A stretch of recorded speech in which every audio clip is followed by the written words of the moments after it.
तो यहाँ तक था हमारा एनोनिमिटी का। क्या एनोनिमिटी में क्या क्या होगा, ठीक। उसके बाद आता है हमारा वल्नरेबिलिटी असेसमेंट, जहाँ पे हम आपका ये जो बग बाउंड्रीज वगैरह होते हैं, वेबसाइट स्कैनिंग होती है, मोबाइल एप्लीकेशन स्कैनिंग होती है, ये सब परफॉर्म करेंगे।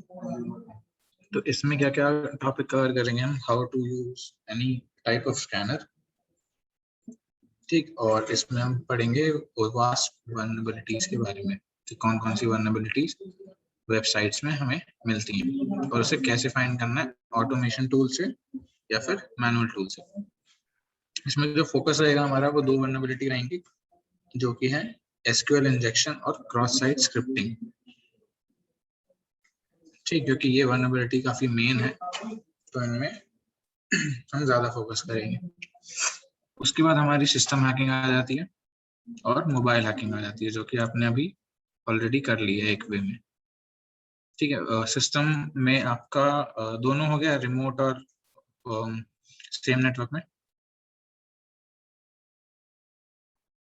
जैसे ये हो गया,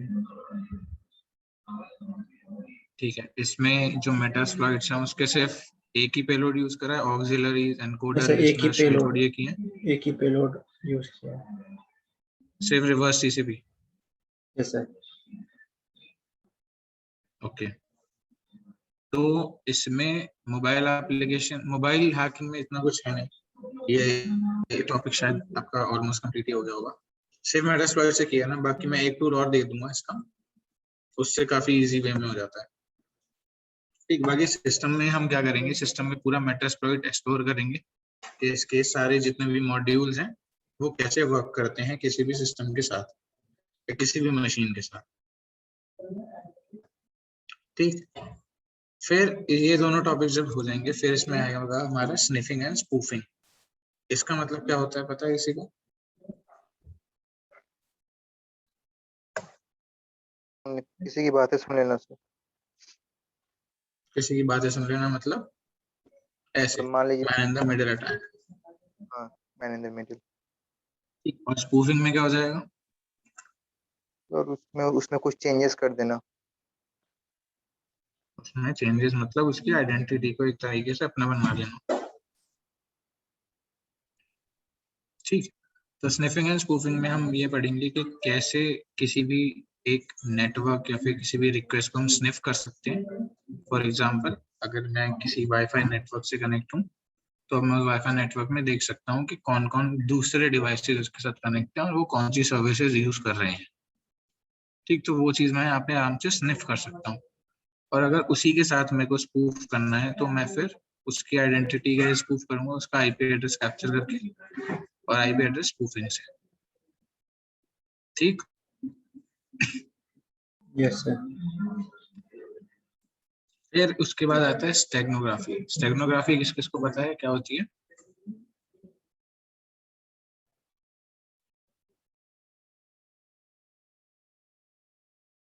सर पिक्चर के थ्रू किसी को एक्सेस करना। पिक्चर के थ्रू किसी भी पिक्चर के पीछे मैसेज को हाइड करके रखना। हाँ, किसी भी पिक्चर नहीं कहेंगे, कोई भी मीडिया फाइल के पीछे कैसी भी फाइल को एक सीक्रेटली ट्रांसफर करना, मतलब वो पिक्चर भी हो सकती है और वो MP3 फाइल भी हो सकती है, वीडियो फाइल भी हो सकती है, आपका PDF भी हो सकता है, PPT, वर्ड, एक्सेल, कोई भी फाइल हो सकती है। उनके पीछे किसी भी एक इनक्रिप्टेड मैसेज को भेजना, उसको स्टेगनोग्राफी बोलते हैं, ठीक। अब मैं इस फोटो के पीछे कोई म्यूजिक फाइल लगा सकता हूँ आराम से, किसी को पता भी नहीं चलेगा, बस उसको पता रहेगा एक मेरे को और जिसको मैंने बताया है कि इसको कैसे डिक्रिप्ट करना है, उस फाइल को कैसे निकालना है, ठीक। तो ये हम स्टेगनोग्राफी पढ़ेंगे, कैसे ये फाइल्स को हम हाइड करके किसी के पीछे भेज सकते हैं। उसके बाद हमारा फिशिंग आ जाता है। फिशिंग सबने सुना होगा टर्म,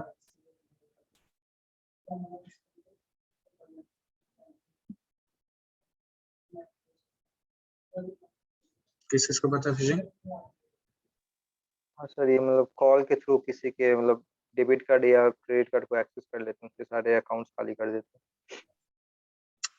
कॉल के थ्रू नहीं बोलूंगा मैं प्रॉपरली। फिशिंग का मतलब होता है किसी भी वेब पेज को या वेबसाइट को क्लोन करके अपने विक्टिम को, अपने टारगेट को भेजना है, और फिर वो टारगेट जब कोई क्रेडेंशियल उस पे एंटर करता है तो फिर वो क्रेडेंशियल सीधा हैकर के पास आ जाते हैं।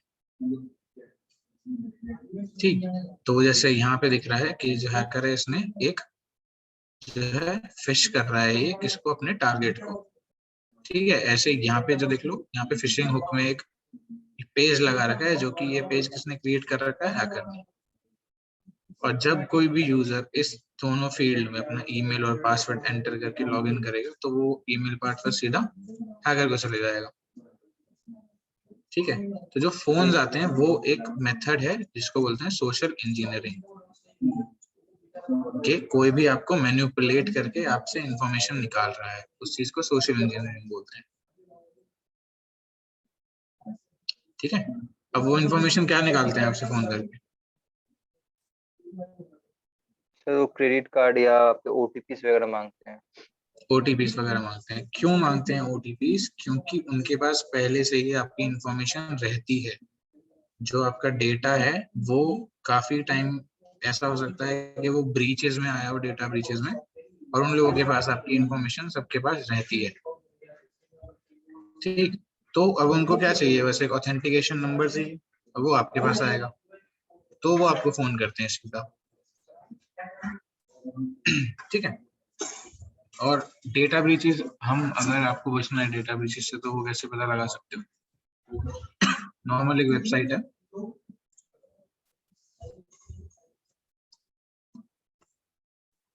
ये रही।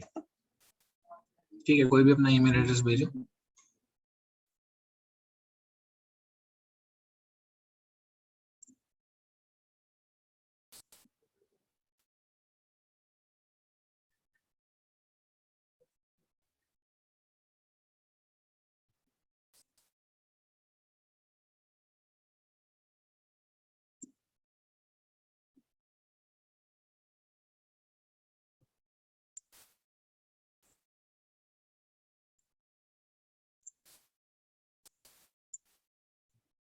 तो अगर मैं यहाँ पे ईमेल एड्रेस सर्च करता हूँ तो यहाँ पे मुझे बता देगा कि मेरे पास मेरा जो डेटा है, मेरी ईमेल है, कितने कंपनी से डेटा इसका ब्रीच हुआ है।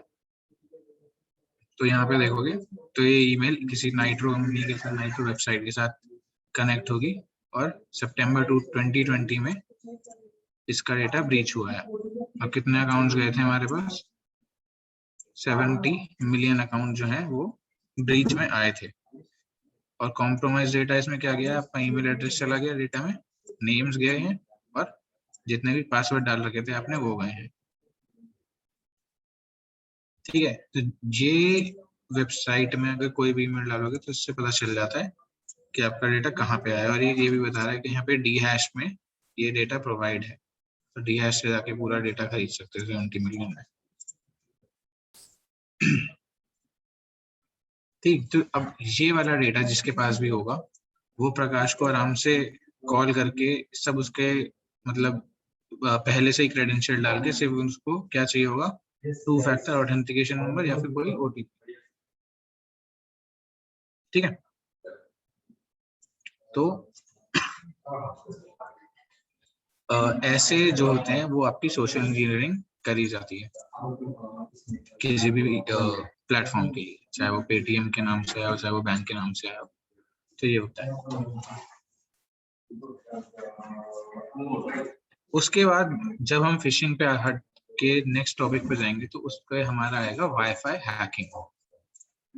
ठीक है, अब वाईफाई हैकिंग में जो लेयर्स होती हैं, हमारे को डिफिकल्टीज कहाँ पे आती हैं? अगर नॉर्मल किसी इंडिविजुअल की बात करी जाए तो यहाँ पे हम बात करेंगे इंक्रिप्शंस की। ठीक है, कैसे अटैक होता है अलग अलग सिक्योरिटी लेवल पे। और सिक्योरिटी लेवल क्या क्या होती है वाईफाई की?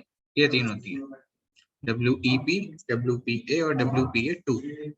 अब किस किस ने एंड्रॉइड में वो टूल यूज किया है जो कि WPA के नाम से एक टूल आता है वाईफाई हैक करने के लिए? मैंने किया ना, तो उसमें क्या बोलते हैं वो लोग कि आप सिर्फ इन दोनों सिक्योरिटी लेवल का पासवर्ड पता कर सकते हो, WPA2 का हम नहीं कर पाएंगे। जी ठीक है, वो इसलिए होता है क्योंकि ये काफी अच्छी प्रोटेक्शन है, काफी एडवांस प्रोटेक्शन है वाईफाई के लिए। तो ये नॉर्मल किसी भी टूल से नहीं करी जा सकती। इसके लिए हमें एक प्रॉपर अटैक क्रिएट करना पड़ता है जिसका नाम होता है इवल ट्विन अटैक। एक मिनट से होल्ड करना चाहिए।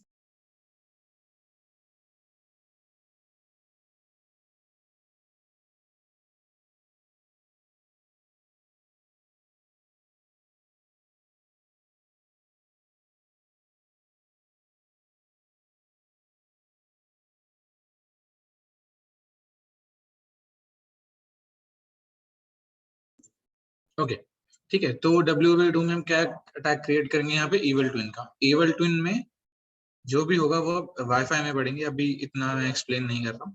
ठीक है, तो उसके बाद हमारा फोर्स ऑथेंटिकेशन आता है, डीसिंक्रोनाइजेशन आता है, और इवल ट्विन मैंने आपको बता दिया।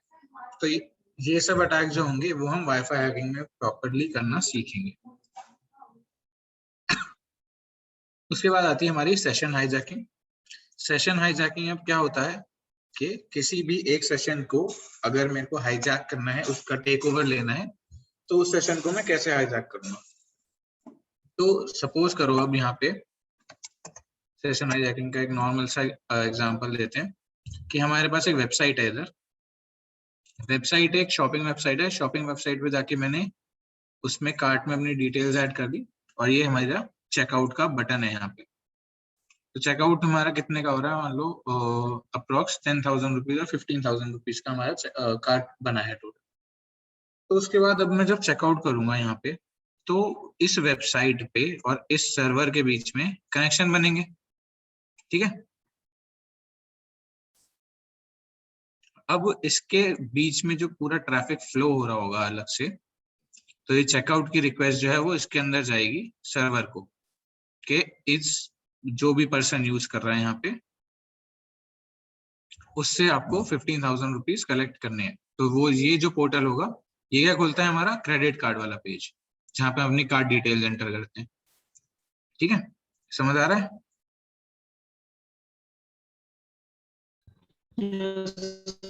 अच्छा, ठीक, तो अब जब ये रिक्वेस्ट जो है यहाँ से रिक्वेस्ट साइट से सर्वर तक जाएगी, और फिर सर्वर एक दूसरी वेबसाइट ओपन करेगा, तो अगर कोई भी अटैकर इस रिक्वेस्ट को यहाँ पे रोक के जो वैल्यू है हमारी 15,000 की वो चेंज कर दे, और चेंज किसमें कर दे, 20 रुपए कर दे या फिर 15 रुपए कर दे, तो वो फिर सर्वर क्या एक्सेप्ट करेगा वहां पे कि इस पर्सन से हमें कितने लेने हैं, 15 रुपीज लेने हैं, और वो 15 रुपीज का यहाँ पे फिर पेज बना के हमें शो कर देगा।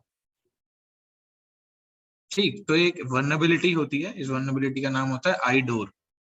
ये ऐसे ही हमारे पेमेंट गेटवे पे लगती है। तो कोई भी अटैकर, कोई भी सिक्योरिटी रिसर्चर जो रिक्वेस्ट की वैल्यू आती है यहाँ पे जो फ्लो हो रही होती है, उनको बीच में रोक के उस सेशन को हाईजैक करके अपनी अमाउंट एंटर कर सकता है। आया समझ में? Yes sir. कोई डाउट इस चीज में?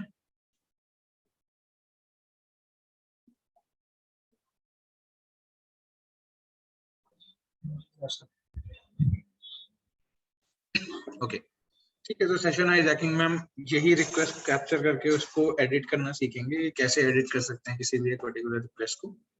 फिर आता है क्रिप्टोग्राफी। क्रिप्टोग्राफी में हमारा रहता है इनक्रिप्शन और डिक्रिप्शन की सारी प्रोसेस, कि किसी भी एक मैसेज को, किसी भी क्वेरी को एनक्रिप्ट करके कैसे भेजा जाता है और उससे फिर डिक्रिप्ट कैसे करा जाता है। इसके अलग अलग फॉर्मेट्स होते हैं, बहुत सारे फॉर्मेट्स होते हैं क्रिप्टोग्राफी में। तो डिफरेंट फॉर्मेट में और डिफरेंट तरीके से हम कैसे एनक्रिप्ट कर सकते हैं और डिक्रिप्ट कर सकते हैं, ये सीखें। फिर आता है हमारा topic capture the flag. Capture the flag हमारे चैलेंजेस होते हैं, कुछ गेम्स होते हैं साइबर सिक्योरिटी के। इसमें आपको एक फ्लैग दिया जाता है, जो कि फ्लैग होगा इस तरीके का फ्लैग होगा, अल्फा न्यूमेरिक फ्लैग, नॉर्मल इतना बड़ा सा, उसके आगे और उसके पीछे ऐसे ब्रैकेट बने होते हैं, और यहाँ लिखा होता है कैपिटल में फ्लैग। तो ये चीज हमें वेबसाइट में फाइंड करनी होती है। ठीक है, अब ये चीज हम कैसे फाइंड करते हैं, हिंट्स के बेसिस पे। हमें हिंट्स दी जाती है कुछ कि मान लो एक हिंट दे देंगे कि there is someone in your home. तो उसका मतलब क्या हुआ कि मेरे को अपनी वेबसाइट के होम बटन पे जाना है और वहां जाके मुझे क्या मिलेगा, एक कल्प्रिट मिलेगा या फिर कुछ भी मिलेगा, पर वो क्या डिनोट कर रहे होते हैं समवन को इस फ्लैग से। तो वहां पे जाके मुझे फ्लैग मिल जाएगा हमारा। आई समझ में हिंट? Yes sir. तो बेसिकली अगर सीधे सीधे शब्दों में बोला जाए तो CTF जो होता है वो हमारा ट्रेजर हंटिंग के जैसा होता है कि हमने एक ट्रेजर ढूंढा, फिर हमें हिंट मिली, फिर उससे दूसरा हिंट मिला तो दूसरा ट्रेजर ढूंढ लिया। ठीक, तो ऐसा ही सारी लैब्स बेस्ड होता है। ये सब प्रैक्टिकल वर्क है, प्रैक्टिकल में करेंगे आराम से। ठीक, उसके बाद मैंने बताया था कि जो SQL इंजेक्शन और XSS की वल्नरेबिलिटीज होती हैं, इनके बारे में हम डिटेल में पढ़ेंगे। SQL इंजेक्शन क्या होता है? डेटाबेस किसी भी वेबसाइट से उसका डेटाबेस कैसे निकल जाता है, कैसे डेटा ब्रीचेस हो जाते हैं, कैसे कोई भी वेबसाइट हैक हो जाती है, बंद हो जाती है, कोई हैकर उसका कंट्रोल ले लेता है, वो सब SQL इंजेक्शन की वजह से होता है। ठीक है, तो ये वल्नरेबिलिटी फाइंड करना सीखेंगे। और क्रॉस साइट स्क्रिप्टिंग में क्या होता है कि हम वेबसाइट से एक पर्टिकुलर सेशन आईडी निकाल लेते हैं किसी भी यूजर की जावा स्क्रिप्ट के थ्रू, तो हमें वो सेशन आईडी उस यूजर के अकाउंट को लॉगिन करने में हेल्प करती है। ठीक, यस सर। आया समझ इतना? अभी तक कोई डाउट्स है किसी भी टॉपिक में इसमें?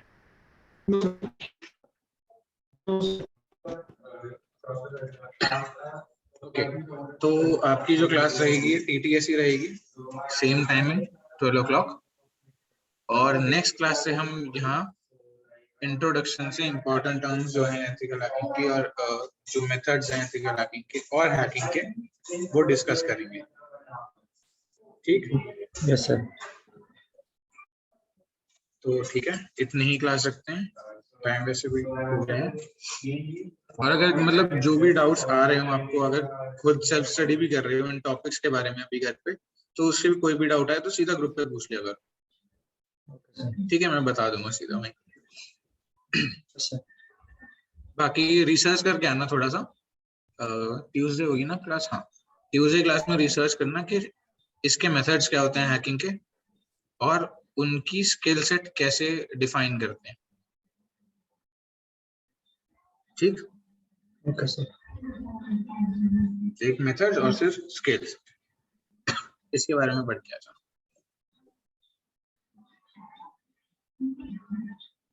Okay, yes sir. जा सकते हो आप। और जो रिकॉर्डिंग है वो प्लीज ड्राइव के लिंक में बना के शेयर करो।